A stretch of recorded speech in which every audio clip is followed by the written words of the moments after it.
은퇴하신 분들이나 3, 40대 분들에게 가장 많이 듣는 말이 한 달에 딱 100만 원 정도만 더 벌면 좋겠다 였습니다. 뭐 겨우 100만 원? 이렇게 생각을 하실 수도 있는데 이게 연봉이 5천만 원이면 정말 많이 받는 거죠. 그런데 5천만 원을 받아도 다음에 진짜 연봉이 많이 상승해서 10%가 상승을 했을 때 1년에 500만 원을 더 받는 겁니다. 그럼 이게 1년치니까 한 달에 한 41만 원 정도가 더 오르는 거죠. 근데 문제는 또 세금과 건보료도 같이 오르기 때문에 그런 걸 더 내다 보면 사실상 실수령은 한 달에 41만 원도 더 못 받게 되는 겁니다. 그러니까 부업으로 한 달에 한 100만 원 정도를 더 번다는 건 정말 가치가 엄청난 거죠. 그러면 도대체 무엇을 해야 한 100만 원을 더 벌 수 있을까? 저도 이거를 정말 많이 고민을 했고 제가 직접 이것저것 많이 해봤는데요. 그래도 한 달에 100만 원 정도 이상은 꾸준히 벌 수 있는 게 있더라고요. 그게 바로 온라인 쇼핑몰인데요.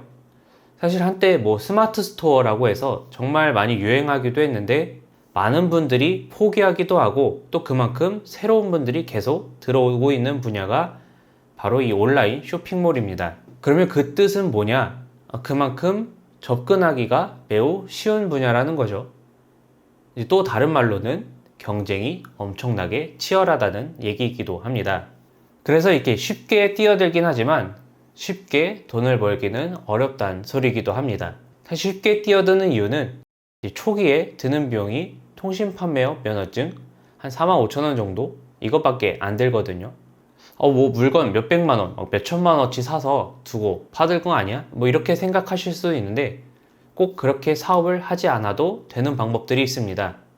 그러니까 오늘은 이런 기본 개념부터 이해가 안 가시는 분들은 그런 초보자분들까지 다 이해하실 수 있도록 앞으로 쇼핑몰 판매에 대한 모든 것을 다 한번 설명을 드리도록 하겠습니다. 그러니까 사실 정말 저렴한 오프라인 사업을 하시려고 해도 최소 몇천만 원에서 한 3억 원 정도까지도 들죠.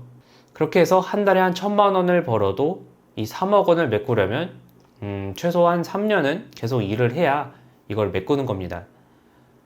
그리고 또 3년 동안에 사실 이 3억 원으로 받을 수 있던 이자는 또 기회비용으로 추가로 더 드는 거죠.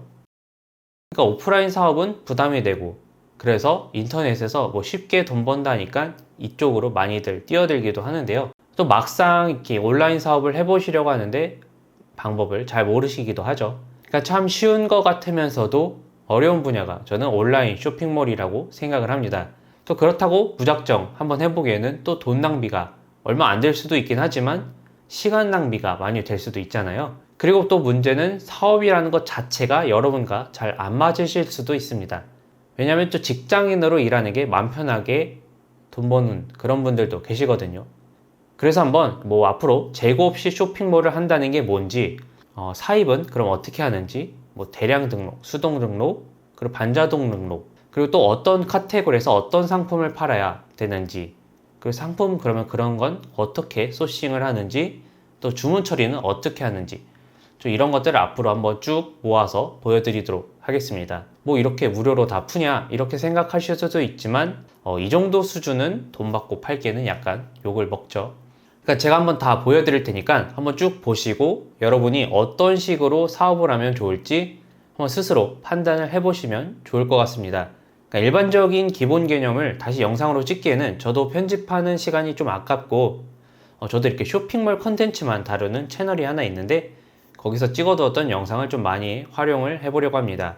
그리고 이 기본 개념을 영상으로 보기에는 시간이 많이 낭비되실 것 같은 분들을 위해서 블로그 링크도 한번 걸어둘 테니까 영상을 보는 것보다는 글 읽는 게 더 시간이 빠르시니까 그걸 순서대로 읽어보시면서 참고를 해보시는 것도 좋을 방법인 것 같습니다. 왜냐면 뭐 여러분의 시간은 좀 소중하니까요.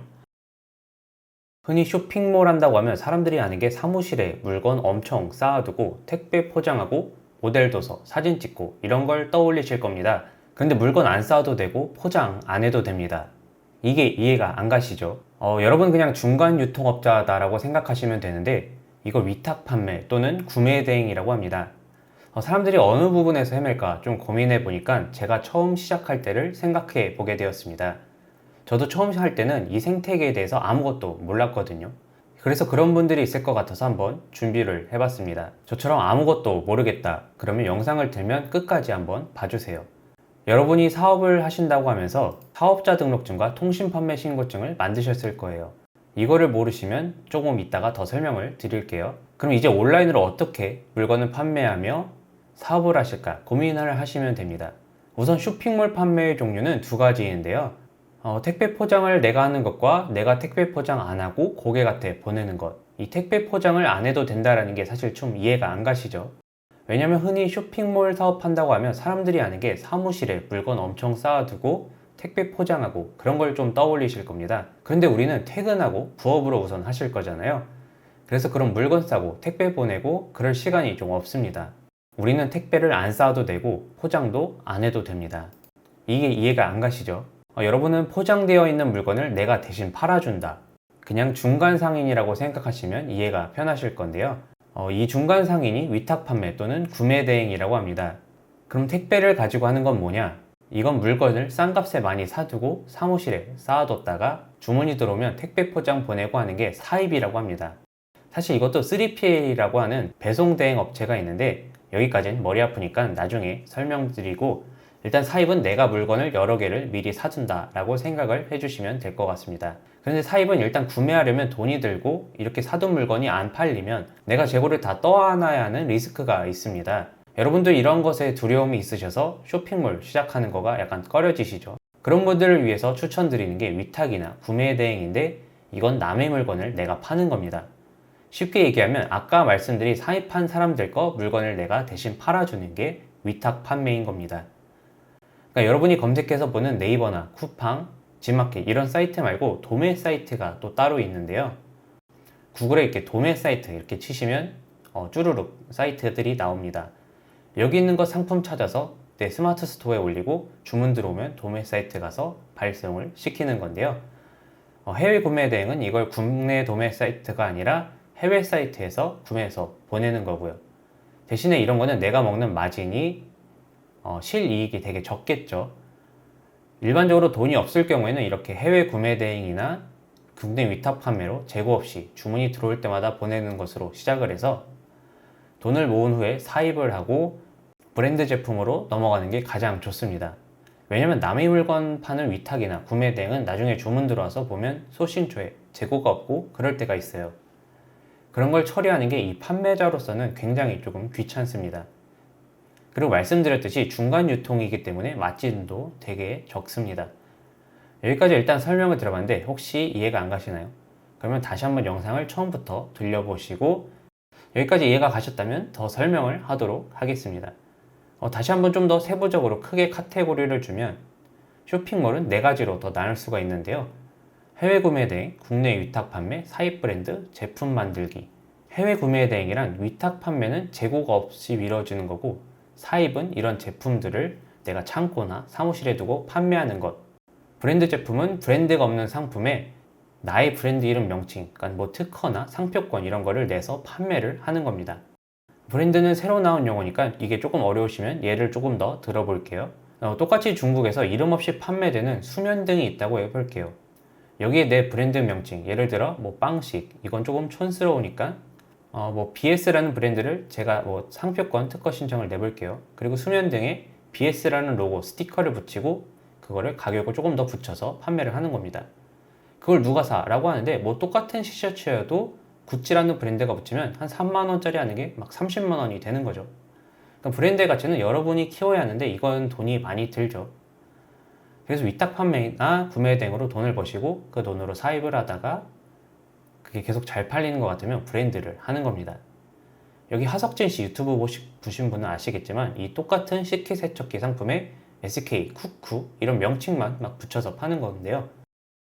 자세한 건 OEM이나 ODM이란 단어를 검색을 해서 개념을 한번 찾아보시면 좋을 것 같습니다. 구글 검색은 사업하실 여러분들에게 정말 필수인 겁니다. 이게 이해가 안 가면 나중에 각각의 판매법도 한번 자세하게 다음 영상으로 올려보도록 하겠습니다. 그럼 우리는 무엇을 해야 하나? 여러분 아직 리스크 없는 사업을 하고 싶으실 겁니다. 그럼 위탁이나 구매 대행을 하시는 게 맞을 것 같은데요. 그래서 오늘은 위탁이나 구매 대행의 쇼핑몰 판매에 대해서 프로세스를 먼저 설명을 드려볼게요. 우리가 판매를 하려면 상품을 찾아서 오픈마켓에 올려야겠죠. 이 상품을 찾는 걸 소싱이라고 합니다. 일반적인 쇼핑몰 판매 프로세스는 이건데요. 상품 소싱, 오픈마켓 업로드, 고객이 주문, 그럼 고객한테 배송 완료. 이게 끝입니다. 사실 디테일하게 들어가자면 상품과 키워드를 찾아서 각 소시처 사이트에서 해당 제품에 대한 가격도 찾고 네이버 같은 오픈마켓에다가 찾은 가격에 마진을 붙여서 업로드. 이 키워드 찾는 게 뭐냐면 어떤 분은 소파를 보실 때 1인용 소파 거실이 좁다, 원룸 소파 뭐 이렇게 다 다르게 검색을 하셔서 찾으시잖아요. 이것을 경쟁 강도가 얼마나 센지 이런 걸 보는 겁니다. 이 해당 사이트는 아이템 스카우트라는 곳인데 요새 뭐 이런 게 굉장히 많습니다. 이것도 설명하면 기니까 나중에 한번 영상을 더 올려볼게요. 이렇게 키워드를 찾아서 해당 상품에 대한 키워드가 뭐가 좋은지 더 찾아보시고 어디가 싸게 파는지 한번 찾아보시고 거기가 뭐 3만원이다 이러면 우리는 한 30%를 붙여서 대략 4만원에 네이버에 올리는 겁니다. 그럼 뭐 어느 누군가 사겠죠. 그럼 예를 들어서 이게 네이버에 우리가 4만원에 올렸는데 지마켓에서는 3만원이다. 그럼 지마켓에서 사서 네이버에 보내셔도 되는 겁니다. 그럼 이 주문이 들어왔을 때 우리는 주문을 확인을 하고 우리가 찾았던 소싱 사이트에 가서 고객 이름과 주소를 입력을 하고 거기에다 보내달라고 하는 겁니다. 이게 끝이에요. 되게 간단하죠. 사실 여기서 가장 중요한 건 소싱이죠. 그러니까 어떤 키워드를 찾을지. 근데 이건 뭐 아무거나 해도 되긴 합니다. 왜냐면 마켓에 한번 검색을 해보세요. 모든 물건은 다 팔리고 있습니다. 다만 이게 주문 건수가 많은가와 잘 팔리는 물건이면 이 다른 판매자와 경쟁을 해서 어떻게 이게 팔리도록 포장을 하냐, 마케팅이라고 하죠. 이게 문제가 약간 있는 거죠. 그러니까 잘 팔리게 하는 법이라고 하는데 오늘 다 설명을 드리면 머리 아프니까 일단은 쇼핑몰 판매에 대한 개념만 이렇게 설명을 드려보았습니다. 여러분이 어떤 게 나한테 맞을까 한번 고민해 보시고 결정해 보시면 좋을 것 같습니다. 무엇보다 가장 중요한 건 실행력이죠. 이 알아보시기만 하고 아무것도 하지 않으시면 또 이렇게 머릿속에 지식은 쌓이지만 여러분의 통장에는 돈이 쌓이지 않습니다. 다 이 돈 벌자고 이렇게 재미없는 영상도 끝까지 봐주시는 거니까 꼭 실행을 하셔서 돈을 많이 버셨으면 좋겠습니다. 오늘은 제가 위탁 판매랑 사입에 대해서 좀 비교 영상을 좀 찍어보려고 합니다. 최근에 이제 스마트 스토어나 쿠팡 같은 이런 온라인 판매로 좀 사람들이 좀 돈을 많이 번다고 하죠. 직장을 다니시면서 이제 부업으로도 많이들 시작하고 계시던데 도대체 어떻게 물건을 팔고 돈을 버는 건지 이 초보자분들은 좀 모르실 수도 있다고 생각을 해요. 저도 몇 년 전에 유튜버 신사임당님의 이 창업 다마고치 편을 보면서 한번 좀 실행을 해보려고 했는데 도대체 어디서 물건을 떼오고 어떻게 파는 건지 방법을 좀 알 수가 없어서 좀 포기를 했었습니다. 또 그때 당시만 해도 제가 물건을 싼 값에 여러 개를 사와서 직접 이렇게 포장을 해서 판매를 해야만 하는 걸로 알고 있었어요. 그래서 이렇게 물건이 혹시 안 팔리고 제가 재고를 떠안아야 돼서 집에 이렇게 물건이 쌓이고 사온 물건에 대해서 좀 손해를 보면 어떡하지 라는 걱정이 많고 겁이 많아서 좀 실행을 하지 못했었습니다. 나중에 좀 알고 보니까 이런 방식이 사입이라는 방식인데요. 근데 제가 본격적으로 좀 쇼핑몰을 하면서 알게 된 건데 굳이 제가 이렇게 물건을 갖고 있지 않아도 판매를 할 수가 있더라고요. 이걸 위탁 판매 방식이라고 합니다. 위탁 판매는 좀 해외 구매 대행과 국내 판매 이렇게 좀 두 가지로 나눌 수가 있는데 이거는 좀 나중에 영상으로 다시 한번 찍어서 올려보도록 하겠습니다. 간단하게 좀 위탁 판매를 좀 설명을 드리자면 공장에서 만든 물건을 좀 도매업을 거쳐서 저희 같은 소매업 셀러들이 물건을 판매를 하는 겁니다. 그 물건을 제가 직접 이렇게 사서 가지고 있을 필요도 없고 그냥 네이버나 쿠팡, G마켓 같은 곳에서 고객이 주문을 넣으면 그때 도매업 측에 주문 발주서를 놓고 그곳에서 바로 고객 주소로 보내는 걸 위탁 판매 방식이라고 합니다. 그럼 약간 여기서 의문이 드실 수도 있다고 생각을 해요. 왜 도매업이나 제조업 측에선 직접 물건을 발송시켜서 더 많이 마진을 먹지 않을 것인가? 그건 좀 여러 이유가 있을 수도 있는데 우선 두 가지로 간단하게 설명을 드리자면 첫 번째는 이렇게 판매를 하다 보면 커스터머 서비스라고 하는 이 CS, 고객 문의가 굉장히 많습니다. 이런 제조업이나 도매업 측은 이런 걸 일일이 상대하기가 굉장히 번거로워서 저희 같은 소매업 셀러들에게 판매 권한을 넘기는 거죠. 그래서 저희 같은 소매업 측이 물건을 팔고 주문을 넣으면 발송 처리해주는 일까지만 하는 거죠. 두 번째는 이 소매업자들이 마케팅이나 판매 기술력이 도매업자나 제조업 측보다 훨씬 더 높을 때가 있습니다. 그래서 이렇게 직접 판매하는 것보다 이런 소매업체에게 물건 판매 권한을 넘겨서 이 판매력을 더 높이는 거죠. 그래서 이렇게 제조업 측에서 직접 물건을 만들고 마케팅하고 판매하는 곳도 있지만 규모가 좀 작은 제조업 같은 곳에선 이런 것을 일일이 하기에 번거롭고 인원도 없고 그래서 이렇게 도매업이나 소매업 측에게 맡기는 경우가 굉장히 많습니다. 그래서 이런 도매업 측에서는 이런 제조업들의 물건을 모아놓고 저희 같은 소매업 셀러들에게 물건을 판매해달라고 맡기는 거죠. 즉 어떻게 보면 유통의 유통을 거쳐서 이렇게 국내 소비자들에게 판매가 되는 시스템이라고 좀 볼 수가 있습니다. 이런 위탁 판매의 단점은 좀 재고를 파악하기 어렵다는 점과 마진율이 굉장히 낮다는 점입니다. 고객한테 주문이 들어와도 이런 도매업 측에 발주서를 넣었을 때 물건이 없다고 발송을 못 시키는 경우가 있어요. 그렇게 되면 저희는 이제 그걸 고객한테 설명을 드렸을 때 항의 전화를 받고 쿠팡이나 스마트 스토어 같은 곳에선 판매 페널티를 먹을 때가 있습니다. 두 번째는 제조업, 도매업, 저희 같은 소매업, 그리고 고객 이렇게 여러 유통 경로를 거치다 보니까 아무래도 좀 마진율이 많이 적겠죠. 이런 점이 싫어서 진행하는 게 사입이라는 판매 방식입니다. 앞서 말씀드렸듯이 물건을 제가 싸게 여러 개를 사와서 직접 발송을 하는 그런 시스템입니다. 이게 굉장히 사실 어렵긴 한데 그래도 좀 장점을 먼저 말씀드리자면 앞서 말씀드렸듯이 제가 재고를 파악할 수 있다는 점, 대량으로 물건을 사오기 때문에 조금 더 싼 가격에 물건을 사와서 마진율이 높다는 점입니다. 이 해외 구매 대행이나 국내 위탁 판매가 마진율이 높다는 건 이 제조업 측에 직접 물건을 떼오기 때문에 싼 건데 국내 제조업 측도 있지만 1688이나 타오바오 같은 중국 판매자들과 연락을 해서 물건을 싸게 가져오는 경우도 있습니다. 아무래도 좀 낮은 가격에 저희한테 물건을 보내주겠죠. 그래서 이 위탁 판매보다는 좀 사입이 마진율이 많이 높을 때가 많습니다. 단점은 좀 잘못된 물건을 가져오면 재고를 제가 다 떠안아야 되는 그런 단점이 있죠. 사실 물건을 굉장히 많이 팔아서 엄청 이익을 내다가도 한번 잘못된 물건을 가져와서 재고가 쌓이면 좀 망하는 그런 사실 무역 회사들도 많이 있습니다. 그래서 물건을 떼올 때는 좀 굉장히 신중하게 물건을 골라서 물건을 사와야 됩니다. 이렇게 온라인 판매 방식에 대해서 좀 말씀을 드려봤는데 각자 가진 방식이 여러 가지 장단점이 있다 보니까 뭐가 제일 좋다 이렇게 말씀을 드리기가 좀 어려울 것 같아요. 조금씩이라도 이것저것 해보시면서 본인에게 맞는 스타일을 찾아가시는 걸 저는 많이 추천드리고 있습니다. 조금씩 이것저것 해보시면서 본인에게 맞는 스타일을 찾아가는 게 가장 좋은 방법인 것 같습니다. 이 재고 없이 쇼핑몰을 할 수 있는 방법은 두 가지가 있는데요. 바로 해외 구매 대행과 국내 위탁 판매입니다. 해외에서 발송해서 좀 배송이 늦더라도 마진이 많이 남는 해외 구매 대행이냐, 아니면 마진이 좀 더 적더라도 빠른 배송을 하는 국내 위탁 판매냐, 이 두 가지로 많이들 좀 고민을 하시기에 한번 각각의 장단점을 말씀드리도록 하겠습니다. 간단하게 좀 해외 구매 대행에서 소개를 하자면 해외에 있는 제품을 대신 구매해서 발송시킨다. 이게 해외 구매 대행입니다. 해외 구매 대행의 판매 방식은 제가 해외에 있는 제품을 국내 오픈마켓에 사진을 올리고 고객이 제가 마켓에 올린 상품을 보고 주문을 넣으면 그때 제가 해외 사이트에 가서 주문을 또 넣어서 고객한테 바로 발송시키는 그런 방식입니다. 제가 개인적으로 해외 직구를 할 때는 제가 해외에 있는 사이트에 가서 주문을 하고 배대지를 거쳐서 제가 물건을 받고 했었습니다. 제가 그래서 이 사업을 시작할 때만 해도 약간의 좀 편견이 있었습니다.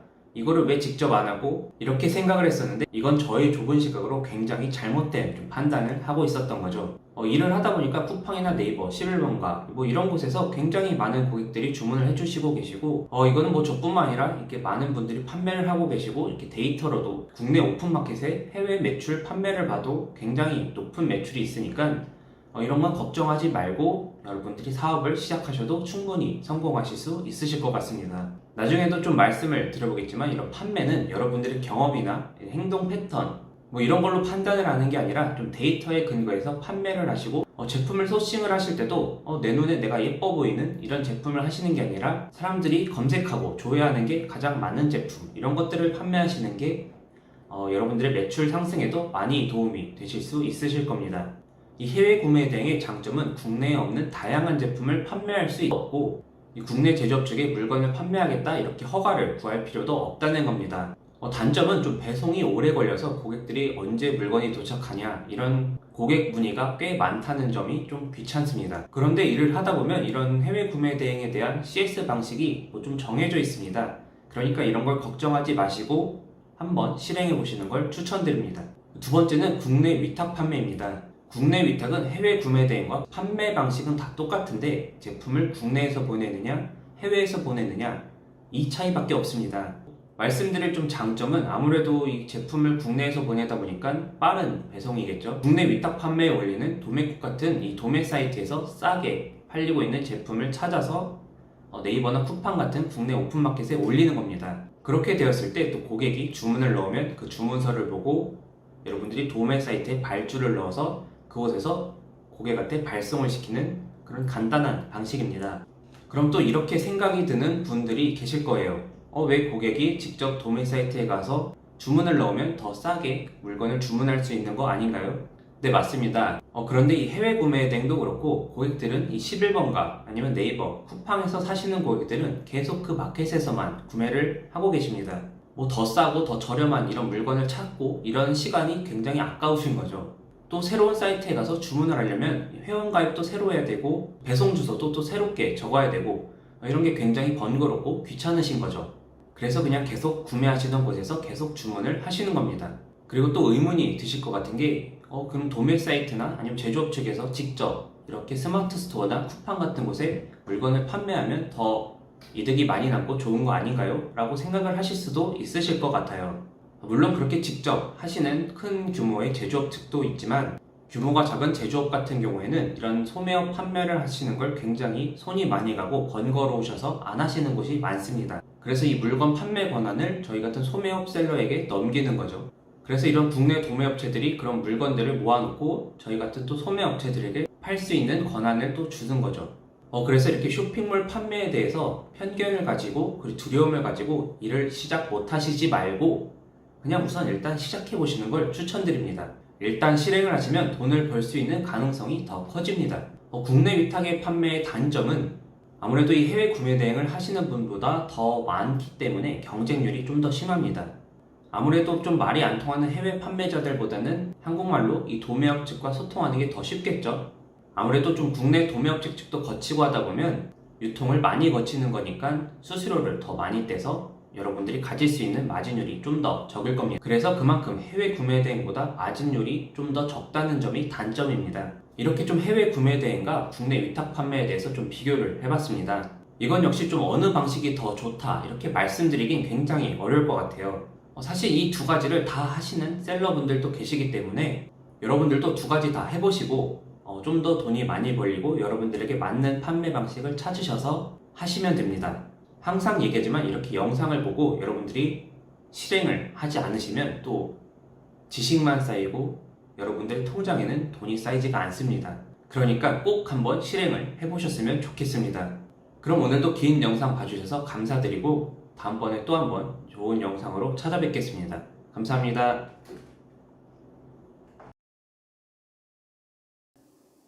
대량 등록을 하냐 수동 등록을 하냐 이제 처음에 많이 고민하시는데요. 둘 다 하시면 됩니다. 둘 다 좋은 것 같으면 둘 다 하면 되지 왜 굳이 하나를 선택하실 필요가 없는 것 같아요. 오늘은 이제 대량과 수동 등록에 대해서 얘기해 보려고 합니다. 저는 지금 해외 구매 대행을 하고 있고 프로그램을 써서 대량 등록을 하면서 월 매출 1000만 원 정도를 내고 있습니다. 스마트 스토어를 시작할 때에는 처음에 상품 한 개씩 직접 등록하는 수동 방법으로 했었습니다. 스마트 스토어에 수동으로 상품 등록한 후에 프로그램을 써서 쿠팡이나 11번가 같은 나머지 마켓에 뿌리는 작업을 했었는데요. 당시에는 네이버에서는 수동 등록을 했을 때 상위권에 노출될 점수가 더 좋았고 나머지 마켓은 큰 상관이 없어서 그랬습니다. 지금도 아마 이 알고리즘에는 큰 변화는 없을 겁니다. 그래서 이 스마트 스토어에 수동으로 상품 등록한 후에 넥스트 엔진이라는 프로그램을 써서 나머지 마켓에 등록했습니다. 넥스트 엔진은 한 달에 5만 원 정도를 내면 됩니다. 다른 프로그램은 제가 안 써봐서 잘 모르겠지만 보통 플레이오토나 카페24 등을 쓰는 것으로 알고 있습니다. 초반에는 적은 비용으로 고효율을 창출해야 하기 때문에 이 스마트 스토어에 수동 등록 후 프로그램으로 나머지 마켓에 뿌리는 방식이 가장 좋은 것 같습니다. 이 방법은 5만 원밖에 안 들기 때문이죠. 단 이 방법은 수동 등록으로 좋은 상품을 찾았을 때가 잘 팔리는 방법입니다. 저는 이제 초보자이기에 수동 등록을 할 때 어떤 상품을 올려야 매출이 오를지 잘 몰랐고 다른 방법을 찾다가 이제 대량 등록을 알게 되었습니다. 수동 등록을 할 당시에는 저도 대량 등록에 대해서는 잘 알지도 못하면서 저게 되나? 라는 생각이 있었어요. 역시 되게 좁은 시야로 판단했던 거죠. 다른 사람들이 무언가를 해서 잘 먹고 사는 이유는 다 잘 돼서입니다. 대량으로 잘 되시는 분이 있다면 대량 등록 방법이 잘 된다는 거죠. 그래서 이제 사업자를 추가로 낸 후에 대량 등록을 저도 해봤습니다. 결과는 매우 좋았습니다. 제가 키워드를 잡아서 올리기는 하지만 이 대량 등록을 하다 보면 제가 모르는 것도 상품이 같이 딸려서 올라갑니다. 나중에 주문이 들어와서 보면 내가 이런 것도 올렸나 생각이 드는데 이게 대량의 장점이라고 생각합니다. 내가 모르는 것도 팔린다는 것은 좋은 일이죠. 나도 모르는 분야인데 소비자는 원하는 상품 카테고리라는 거죠. 그래서 이 대량 등록을 하다 보면 소비자가 해외 구매 대행으로는 이런 카테고리를 원하는구나 알게 되고 그 카테고리 쪽으로 더 분석을 시작하게 됩니다. 그렇게 쌓인 판매 데이터로 이제 수동 등록을 하면 됩니다. 수동 등록의 장점은 아무래도 이제 상세 페이지를 더 잘 꾸며서 판매 전환율을 높일 수 있는 점입니다. 그렇기 때문에 주문도 안 들어오는 상품을 수동 등록으로 올리면서 시간 버리는 것보단 대량 등록해서 잘 팔리는 상품을 찾으면 그때 시간 들이고 정성스럽게 상세 페이지 꾸미는 게 훨씬 나을 것 같습니다. 대량만 하는 게 좋은가 수동만 하는 게 좋은가 이렇게 생각이 들면 둘 다 하는 게 더 좋은 것 같습니다. 초보자가 할 테크트리는 대량 등록을 한 후에 거기서 쌓인 판매 데이터로 수동을 한다 이렇게 진행하면 좋을 것 같습니다. 물론 정답은 없으니까 원하시는 대로 하면 되지만 아무것도 모르시는 분들은 제가 말씀드린 방법이 가장 좋을 겁니다. 이 대량 등록을 하다 보면 이제 지재권 그리고 내가 모르는 상품에 대한 CS 등이 있는데 어차피 알리익스프레스나 타오바오 판매자한테 해당 상품에 대해 문의하면 잘 답변해 줍니다. 영상으로 찍어서 사용법을 알려주기도 하기 때문에 너무 걱정하지 않으셔도 됩니다. 지재권은 거의 1년 가까이 제가 이 일을 하고 있는데 지재권으로 문제된 적은 한 번도 없습니다. 보통 의류 쪽에서 문제가 생기는데 그쪽을 안 하시면 됩니다. 세상에 팔 게 엄청 많은데 굳이 의류 쪽만 고집하실 필요가 없는 것 같아요. 그리고 이제 카페에 보면 고소당했다는 글을 올리시는 분들이 있습니다. 그분들이 올린 키워드를 보시고 상품을 올리실 때 그쪽을 피하시면 돼요. 다른 프로그램은 제가 안 써봐서 잘 모르겠지만 이제 판매의 본질은 좋은 상품을 올린다이지 어느 프로그램이 좋냐는 아니기 때문에 프로그램을 찾는데 시간을 많이 쓸 필요가 없을 것 같아요. 그 시간에 이제 좋은 상품 찾고 업로드하는 게 더 나은 것 같습니다. 네, 그럼 오늘도 이제 영상 봐주셔서 감사하고 다음번에 찾아뵙겠습니다. 감사합니다. 네, 안녕하세요. 오늘은 이 스마트 스토어 같은 인터넷 쇼핑몰을 하고 싶은 완전 초보자분들을 위해서 영상을 준비해 봤습니다. 이 초보자분들은 이 사업자 등록증 발급받는 단계부터 모르시더라고요. 이 친구가 쇼핑몰을 좀 해보고 싶다고 해서 잘 나가는 서과장 카페에 가서 매뉴얼 보고 따라하라고 알려줬는데 전혀 어떻게 하는지 감을 못 잡고 있더라고요. 이게 모르는 건 구글에 검색하면서 한번 지내보면 참 쉬운데 이 초보자들은 진행 순서조차 모르니까 어려울 수도 있겠구나 생각이 들어서 이 전체적인 큰 그림과 시작 순서를 좀 알려드리려고 합니다. 온라인 쇼핑몰을 위한 인터넷 판매는 딱 9단계로 진행을 하시면 됩니다. 간단하게 순서만 말씀드리면 첫 번째는 이제 사업자 등록증 발급, 두 번째는 구매 안전 서비스 이용 확인증 발급, 세 번째는 통신 판매증 신고증 발급, 네 번째는 인감증명서 발급, 다섯 번째는 7대 쇼핑몰 마켓 가입을 하고, 여섯 번째는 이제 판매하기 위한 면허증을 발급받고요. 일곱 번째는 사업 계좌를 만들고 공동인증서도 발급. 여덟 번째는 판매할 상품 구매를 위한 신용카드를 발급. 아홉 번째는 이제 소싱할 상품을 찾아서 내 스토어에 올리고 판매를 시작하면 끝입니다. 정말 간단하지 않습니까? 이 각 단계를 좀만 세부적으로 더 설명을 드릴게요. 첫 번째 이 사업자 등록증을 발급받는 건 간이 사업자로 발급받으시면 됩니다. 사업자 등록증은 이제 세무서에 가서 발급받는 것과 이제 집에서 쉽게 홈택스 사이트에서 발급받으면 되는데 홈택스에서 사업자 내는 방법은 이제 구글에 검색만 하셔도 되게 많이 나오니까 좀 생략을 할게요. 제가 하고 있는 해외 직구 대행업은 소매업 그리고 해외 직구 대행업 이렇게 선택해서 하시면 됩니다. 간이 사업자로 좀 내는 이유는 세금 절약 때문인데요. 아무래도 간이 사업자는 좀 부가세가 면제되니까 여러분의 매출에서 10%를 아낄 수 있기 때문에 처음부터는 좀 일반 사업자로 내지 않는 것을 추천드립니다. 두 번째는 이제 구매 확인증을 다운로드 받아야 되는데 구매 확인증은 이 통신 판매 신고증을 받기 위해서 필요한 서류입니다. 이거는 이제 쿠팡에서 제일 빨리 되고 쉬우니까 웬만하면 쿠팡에서 발급받는 걸 추천드립니다. 구매 안전 서비스 이용 확인증 다운로드 받은 후에 컴퓨터에 저장하면 끝입니다. 세 번째는 통신 판매증을 발급받는 건데요. 이 인터넷에서 물건 파는 것을 법적인 용어로 전자상거래라고 합니다. 이 전자상거래를 위해서는 통신 판매 신고증이란 걸 신청해야 되는데, 이 신청을 위해서는 에스크로라고 하는 이 구매 안전 서비스 이용 확인증이 필요합니다. 두 번째 단계에서 발급받으셨으니까 이 발급받은 걸로 정부24 사이트에 가서 통신판매증 신고증을 발급받으면 됩니다. 네 번째는 인감증명서 발급인데요. 동네 동사무소에 가서 인감증명서 발급받으시면 됩니다.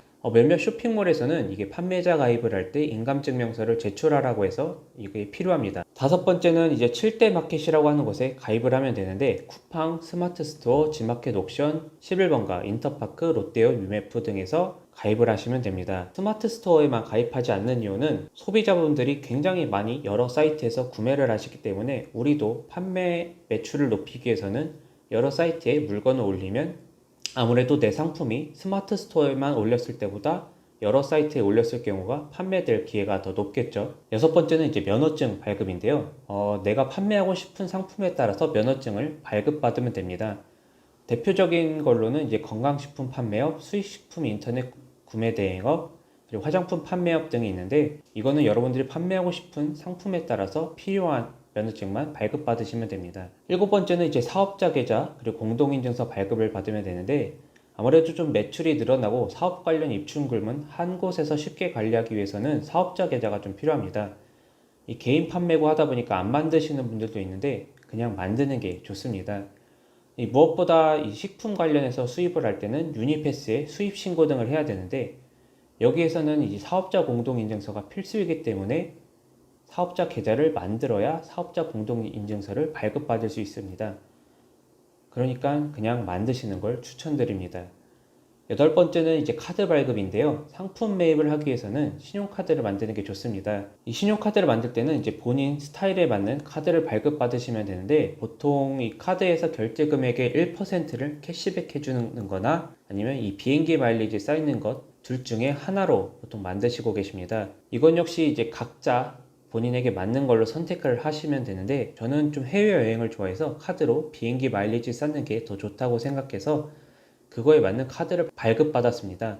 이 해외 구매 대행을 하면서 비행기 마일리지 쌓기 제일 좋은 카드는 스카이패스라고 하는 롯데 아멕스 카드가 제일 좋습니다. 1,000원당 2마일을 쌓게 해주니까 좀 매출이 높을수록 많이 쌓이겠죠. 아홉 번째는 이제 사업을 시작하시면 됩니다. 사업을 하기 위한 이 기초 세팅 단계는 이게 사실 끝입니다. 이제 본격적으로 이제 상품을 이제 그냥 팔고 싶은 상품을 찾아서 판매를 시작하시면 됩니다. 여기서 이제 판매를 시작할 때는 키워드 찾기, 상품 페이지 꾸미기 이런 거는 좀 더 본인이 공부를 하시면 되겠지만, 일단 사업을 위한 이 기초 시작 세팅 단계는 이게 끝입니다. 이렇게 읽고 또 시작을 안 하시면 돈을 못 버니까 시작하셔서 모두 돈을 잘 버셨으면 좋겠습니다. 감사합니다. 이제 스마트 스토어를 시작하고 싶은데 어떻게 시작할지 몰라서 좀 망설이시는 분들을 많이 봤습니다. 이거에 대한 해결법은 사실 굉장히 간단한데요. 우선 사업자 등록증부터 발급을 받으시면 해결됩니다. 천리길도 한 걸음부터라는 말이 있잖아요. 우선 사업자 등록증부터 만드는 것부터 시작을 하시면 쉽게 고민이 해결이 되십니다.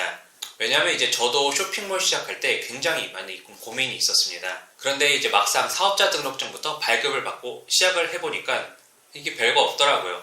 그래서 이번 영상은 스마트 스토어 같은 인터넷 쇼핑몰을 하고 싶은 완전 초보자분들을 위해서 단계별로 어떻게 시작하는지에 대해서 한번 준비를 해봤습니다. 정말 하나도 어렵지 않고요. 이게 직장인분들 같은 경우에는 이제 관공서 같은 데 가서 서류를 뗄 좀 걱정을 많이 하시는데, 그냥 집에서 컴퓨터로 몇 번 클릭만으로도 간단히 이거를 해결할 수 있습니다.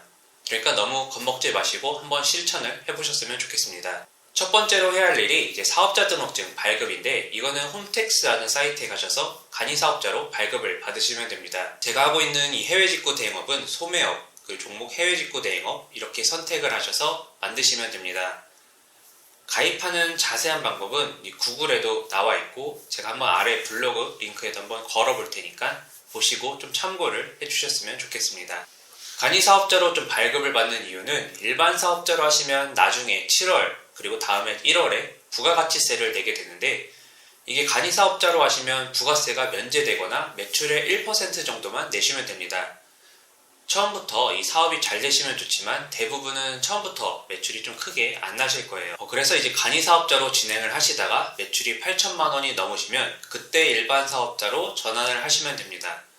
그러니까 우선은 좀 간이사업자로 만드셔서 진행을 하시면 될 것 같습니다.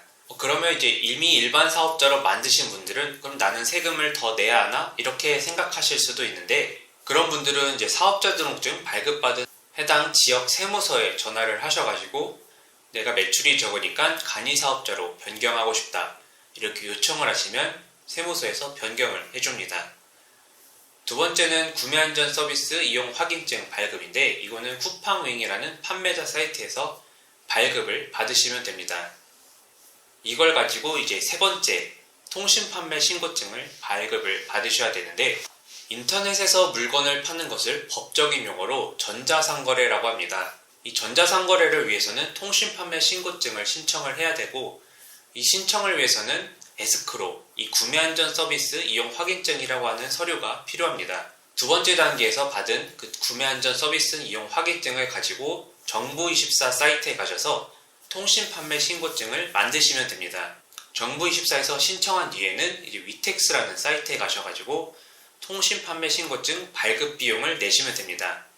이게 지역마다 가격이 다른데 아마 비싸봐야 한 45,000원 정도 내시면 이제 며칠 뒤에 완료가 됐다고 문자가 옵니다.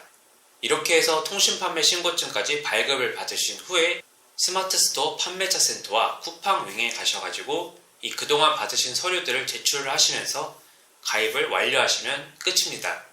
그러면 이제 여러분들은 스마트스토어와 쿠팡에서 물건을 판매하실 자격이 주어집니다.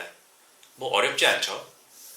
뭔가 사실 되게 복잡할 것 같은데 이 사업자 등록증이랑 통신판매 신고증 이 두 가지만 있으면 여러분이 온라인 판매를 시작하시는 데 있어서는 아무런 문제가 없습니다. 그런데 나는 이제 G마켓이나 11번가 이런 좀 다른 마켓에서도 물건을 팔고 싶다. 그러면 다른 사이트에서는 추가로 서류를 하나 더 요청하는데, 그게 인감증명서입니다. 인감증명서는 좀 어쩔 수 없이 주민센터에 가셔서 발급을 받으셔야 됩니다. 그리고 추가적으로 일반적인 물품들 외에 건강식품이나 먹는 식품, 그리고 화장품 이런 카테고리도 한번 도전해보고 싶다 이러면은 각 카테고리에 맞는 서류들을 추가로 발급받으신 후에 판매를 진행하시면 됩니다. 추가 서류 관련해서도 제가 아래 블로그 링크를 한번 걸어볼게요. 좀 관심 있으신 분들은 참고해주시면 될 것 같습니다. 스마트 스토어를 시작하는 단계에 대해서 한번 말씀을 드려봤습니다. 근데 너무 어렵게 생각하지 마시고 천천히 하나씩 하시면 잘 해내실 수 있으실 겁니다. 제 주변에는 60살 넘으신 분들도 굉장히 판매를 잘 하고 계십니다. 그러니까 너무 겁먹지 마시고 천천히 하나씩 시도해보시면 될 것 같습니다. 이제 여러분들이 이렇게 마켓을 열고 난 뒤에는 제품을 소싱하고 판매하시고 이런 단계가 남아있습니다. 이거는 제가 다음번에 영상으로 한번 남겨보겠습니다. 네, 감사합니다. 여러분이 사업을 시작해보려고 하는데 아직 사업자 등록을 내시기 전이라면 이 영상을 클릭하신 덕분에 600만원을 절약하실 수 있으신 겁니다. 꼭 스마트 스토어를 하는 게 아니더라도 사업을 시작하실 때 사업자 등록증을 내실 텐데, 사업자 등록증을 내시기 전에 일반 과세자로 할지 간이 과세자로 할지 많이 고민하실 겁니다. 우선 스마트 스토어 같은 온라인 사업을 하신다면 간이 과세자로 시작을 하시고, 내가 오프라인에서 매장을 차리는 거다 라고 하셨을 때는 일반 과세자를 고민해 보시는 게 좋습니다. 그 이유는 부가가치세 때문인데요. 이제 부가가치세에 대해서 간단하게만 설명을 좀 드리자면, 여러분이 카페를 하셔서 아메리카노를 4,000원에 팔고 있다. 그럼 이제 이 가격의 속사정은 공급원가 3,636원, 부가세 364원 이렇게 구성이 되어 있는 겁니다. 그리고 이 부가세는 간이 사업자는 다음해 1월에, 일반 사업자는 7월과 아니면 다음해 1월 이렇게 국가에서 징수를 해갑니다. 그런데 일반 사업자의 경우 매출보다 매입이 더 크면 환급을 해주기도 합니다. 이거에 대해서는 이따가 좀 설명을 드려볼게요. 우선 간이와 일반의 차이를 좀 설명을 드리자면, 현재 기준으로는 매출 8천만원 아래는 간이 사업자, 이상은 일반 사업자가 됩니다. 간이 과세자일 경우에는 매출이 4,800만원 아래면 아예 부가가치세가 면세가 되고요. 그 이상은 좀 공제받고 이러면 대략 1% 정도를 내게 됩니다. 간이가세자여도 매출이 8천만 원이 넘어가면 자동적으로 일반 가세자가 되면서 부가가치세를 10% 납부를 하시게 됩니다. 그리고 이제 일반 사업자 사장님들은 부가가치세를 매기는 기준은 내가 번 돈, 이 수입에서 내가 쓴 돈, 지출을 뺀 차액에 대해서 10%를 매긴다고 생각하시면 되는데요. 예를 들어서 내가 카페를 운영을 하는데 1년 동안 수입으로 5천만 원을 벌었다. 그런데 내가 쓴 돈, 예를 들어서 인테리어 비용이나 커피 머신 구입 비용, 원두 이런 비용들이 3천만 원이다. 이러면 2천만 원에 대해서 차액이 생기는 거죠. 그러면 2천만 원에 대해서 10%, 200만 원이 부가가치세가 됩니다. 그래서 이제 2천만 원을 벌게 되었을 때 이 돈 버는 거 전체가 내 돈이다 이렇게 생각하지 마시고 꼭 10%는 부가세 통장을 따로 만들어 두고 부가세 내는 날 그 비용을 내셔야 됩니다.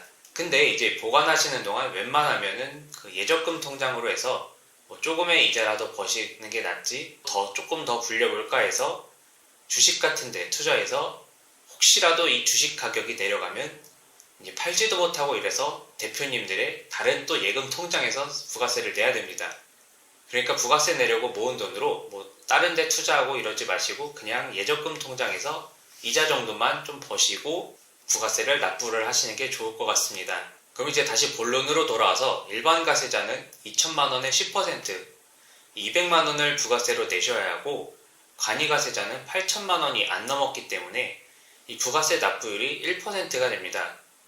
조금 더 디테일하게 말씀드리자면 1.5%인데 0.5%를 공제해주는 것도 있고 이 4,800만 원 이하 사업자는 아예 면제 이렇게 있는데 자세한 거는 세금 냈을 때 한번 국세청 홈페이지 찾아보시면 금방 아실 수 있습니다. 그럼 이제 매출이 8천만 원 아래면 간이가세자로 사업을 시작하시는 게 좋겠죠. 이렇게만 보면 간이가세자가 세금도 덜 내고 엄청 좋은 것 같긴 한데 매출이 더 많이 나서 세금 더 내더라도 돈 더 벌고 일반 가세자가 되는 게 좋긴 하겠죠. 추가로 아까 제가 그 오프라인 매장은 일반 가세자를 고려하시라고 한 이유가 있는데요. 그건 바로 이 부가가치세 환급 때문입니다. 카페를 차리실 때 인테리어 같은 것에 대해서 돈이 많이 든다면 우선 매출이 나기도 전에 비용부터 내신 겁니다. 지출한 비용은 부가가치세 신고 시에 돈 번 것보다 지출한 비용이 더 크면 부가가치세를 환급을 받을 수 있습니다. 예를 들어서 내가 인테리어 비용을 1억을 썼다. 그런데 카페가 12월에 오픈이어서 매출이 1,000만 원밖에 안 났다. 그러면 여러분은 9천만 원의 10%를 부가세를 환급을 받을 수가 있는 겁니다. 왜냐면 이 인테리어 업체에게 1억을 썼을 때 그 안에 10% 부가세가 다 포함이 돼 있는 거기 때문이죠.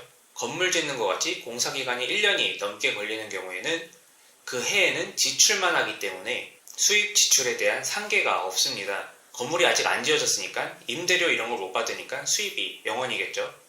이럴 때는 번 돈보다 쓴 돈이 많으니까 수입 빼기 지출 이렇게 했을 때 차액이 마이너스가 되고 그거에 대한 금액은 국가에서 환급을 해주는 겁니다. 그렇기 때문에 이럴 경우에는 일반 과세자로 처음부터 사업자 등록증을 내고 건물을 짓는 게 좋으시겠죠. 그런데 이제 그게 아니다. 특히 쇼핑몰이나 유튜브 같은 이런 온라인 사업의 경우에는 사업 시작 시에 큰 돈이 들어가지가 않죠. 그래서 처음 하실 때 사업자 등록증을 간이가세자로 시작을 하시면 됩니다. 단숨에 매출이 크게 나오면 모르겠지만 대부분의 초보분들은 매출이 크게 안 나와서 이 간이가세자로 사업을 시작해도 최대한 세금을 덜 내는 방법, 이 절세를 해서 돈을 아끼시는 걸 추천드립니다. 그리고 이제 특히 해외 구매 대행의 경우에는 제가 간이가세자로 시작은 좀 필수라고 말씀을 드리고 싶습니다. 해외 구매 대행은 여러분이 쇼핑몰에서 판매하신 금액이 매출이 아니라 이 구매 대행 수수료가 여러분의 매출입니다. 해외 구매 대행은 구매를 대신해주는 서비스업이기 때문에 쇼핑몰 판매 매출액 빼기 매입 금액을 한 게 순수익이자 여러분이 구매 대행에 세금 신고를 할 때 그 매출액이 됩니다.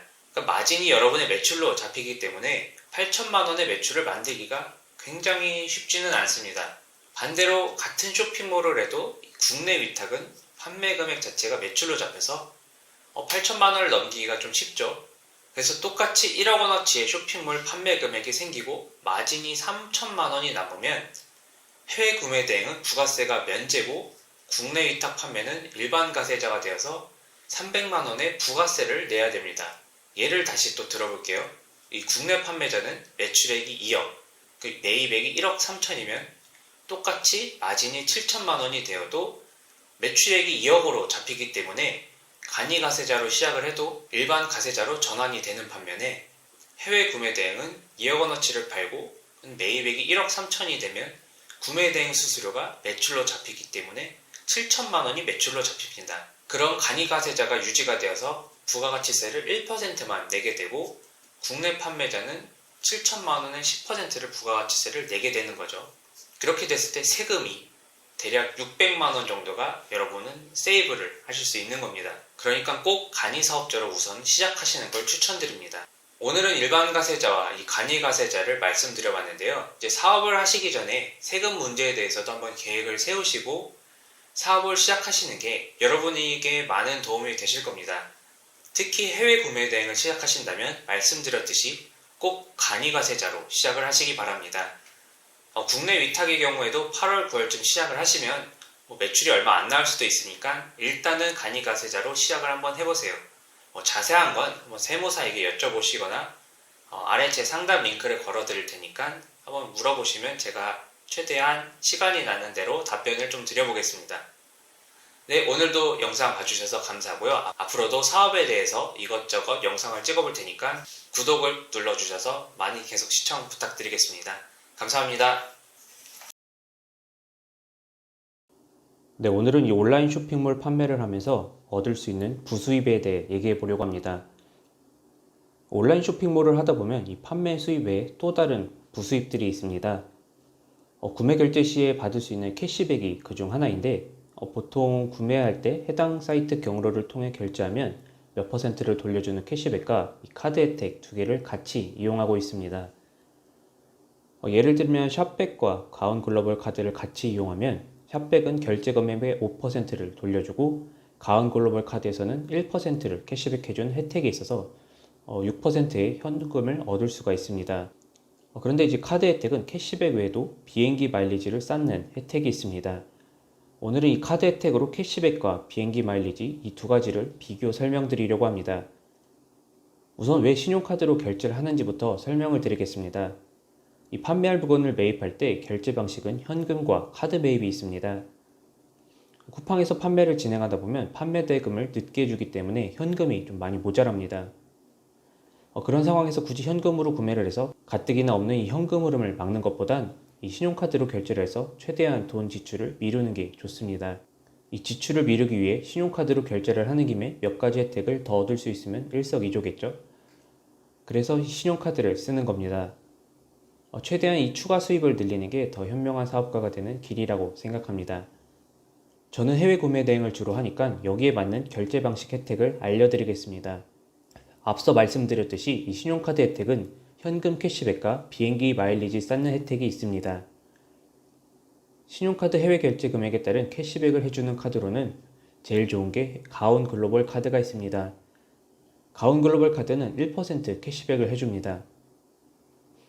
월 매출 1000만원 정도가 된다고 하면 물건 매입 가격이 보통 한 달에 500만원 정도가 됩니다. 그럼 1%를 했을 때 500만원의 캐시백이 될 겁니다. 현재 기준으로는 적립한도 횟수 제한 없이 1% 포인트리를 적립해준다고 합니다. 비행기 마일리지를 쌓는 게 아니라면 현재로서는 이 가온 글로벌 카드가 제일 괜찮은 것 같습니다. 그런데 저는 왜 비행기 마일리지를 쌓는 카드를 하는지 좀 설명을 드리겠습니다. 우선 제가 쓰는 카드는 롯데에서 만든 스카이패스 아멕스 카드입니다. 1,000원당 2마일리지를 쌓을 수 있으니까 저는 500만원 결제 기준으로 한 달에 1만 마일리지를 쌓을 수 있습니다. 현재 뉴욕행 1등석 비행기 편도가 비성수기에 680만원 정도 되는데 마일리지로는 13만 5천 포인트면 뉴욕을 1등석 타고 갈 수가 있습니다. 500만원당 1만 마일리지니까 대략 6,500만원어치 카드를 긁으면 됩니다. 같은 6,500만원을 결제했을 때 1% 캐시백 받아봤자 65만원인데 비행기 마일리지는 680만원짜리 비행기표와 같은 값어치가 됩니다. 그렇게 되면 65만원을 얻는 것보다 650만원의 가치인 비행기표가 10배 더 많은 가치를 가지게 되는 겁니다. 저는 해외여행을 좋아하기도 해서 1%의 캐시백보다는 비행기 마일리지 쌓는 게 더 가성비 넘치는 혜택이라 생각됩니다. 하지만 해외여행을 나갈 생각이 전혀 없으신 분이라면 굳이 이걸 사용 안 하셔도 될 것 같습니다. 캐시백은 말씀드렸듯이 샵 캐시백이나 리테일미나 탑 캐시백 등 캐시백 해주는 사이트가 많아서 그런 곳에서 얻는 게 퍼센테이지도 더 높습니다. 저는 샵 캐시백에서 5%씩 쌓고 있고, 그런데 저는 그걸 떠나서 저에게는 비행기 마일리지가 가치가 더 높기 때문에 저는 비행기 마일리지 쌓는 카드를 이용하고 있습니다.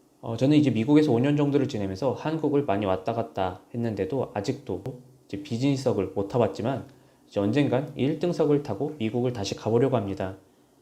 제가 졸업하고 한국 오는 비행기를 타면서 다짐한 게 다시 미국을 가는 때가 오면 그때는 좀 성공해서 비즈니스석으로 다시 가리라고 마음을 먹었습니다. 그런데 그때가 2016년도인데 그 이후로 아직도 미국을 못 가고 있습니다. 그래서 내년 연말에는 열심히 매출을 올려서 1등석 타고 미국을 7년 만에 한번 가보려고 합니다.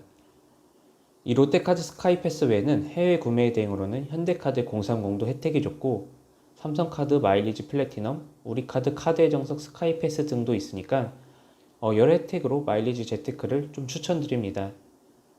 저는 롯데카드 외에는 현대카드 030도 같이 쓰고 있는데 이유는 이 롯데카드의 단점 때문인데요.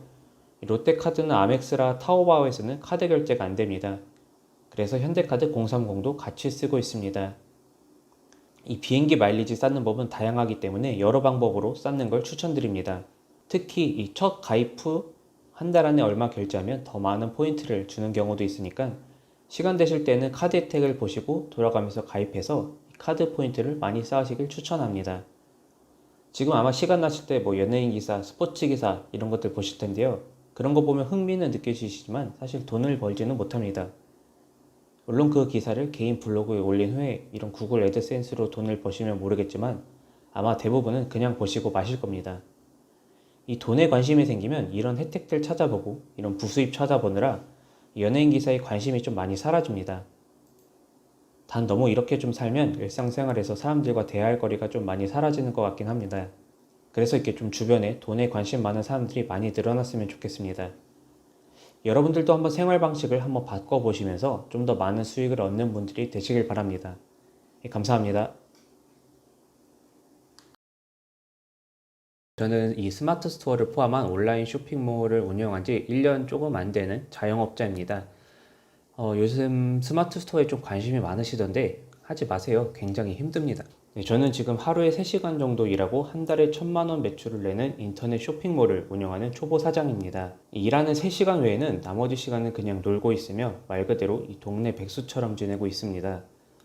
그런데 이 3시간마저 일하는 것도 가끔 너무 귀찮으면 다음 날로 미루면서 하루에 일을 아예 안 할 때가 있습니다. 그런데도 한 달에 매출이 1,000만 원 정도가 나와서 저도 좀 신기하긴 합니다. 물론 이게 매출이 1,000만 원이지 제 순수익이 1,000만 원이란 건 아닙니다. 그래도 직장 다닐 때보다는 더 많이 벌고 있어요. 작년까지는 저도 회사를 다녔었는데 직장에서는 8시간 이상 근무하고 윗사람 눈치 보고 좀 그런 불편한 삶을 살면서 한 달에 한 200만 원 정도를 월급으로 받았습니다.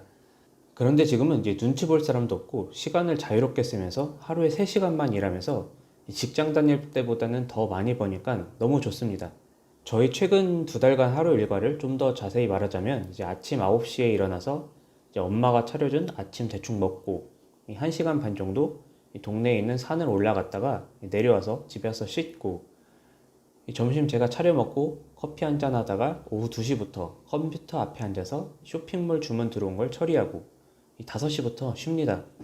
저녁에 쉴 때는 웹툰 보고 드라마 보고 유튜브 보다가 새벽 1시쯤 잠이 듭니다.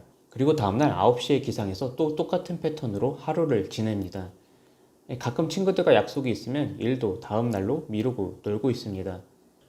그런데 일도 하고 돈도 버는데 왜 동네 백수라고 지칭을 하냐면 아직 매출이 1,000만 원밖에 안 되는데 일을 열심히 안 하기 때문입니다. 사실 사업하려면 직장 다닐 때 받던 월급보다는 4-5배는 벌어야 한다고 생각합니다. 그런데 지금 그렇게 버는 것도 아닌데 직장 다닐 때만큼 일을 안 하기 때문에 3시간 일하고 월 1,000만 원 매출은 백수가 맞는 것 같습니다. 그리고 이게 사무실에서 일하는 게 아니라 집에서 일하다 보니까 더 그렇게 스스로 느끼는 것 같습니다. 아무래도 이제 돈을 엄청나게 벌어서 집에 돈 갖다 주는 게 아닌 이상은 집에 하루 종일 있는 건 약간 좀 눈치가 보입니다. 그래서 아직은 제가 스스로 사업한다는 좀 자신감은 없는 것 같습니다. 그러면 사실 돈을 더 벌려면 저도 더 많이 일을 해야 되는데 이게 집에서 혼자 일하고 누가 통제를 안 하다 보니까 저도 일을 대충 하고 자꾸 덜 하게 되고 그러더라고요. 이게 인간의 의지를 좀 믿으면 안 되는 것 같아요. 네, 그래서 이게 좀 변화를 좀 해보려고 합니다. 이제 사람이 좀 환경이 바뀌면 습관도 바뀐다고 하더라고요.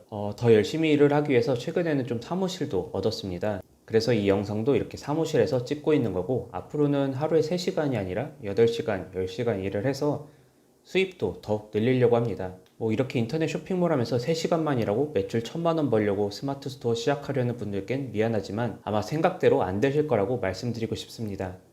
이 날로 먹는 건 이 세상에 없는 것 같아요. 뭐 그렇게 날로 드시는 분도 있겠지만 뭐 여러분과 저는 좀 아닌 것 같습니다. 열심히 일합시다. 행운은 다른 사람들 거니까 우리는 노력을 해야 하는 것 같습니다. 뭐 매출 1,000만 원이 대단한 건 아니지만 그래도 이 매출을 만들기 위해서 저도 3월, 4월 달은 하루에 한 12시간씩 일을 했었어요.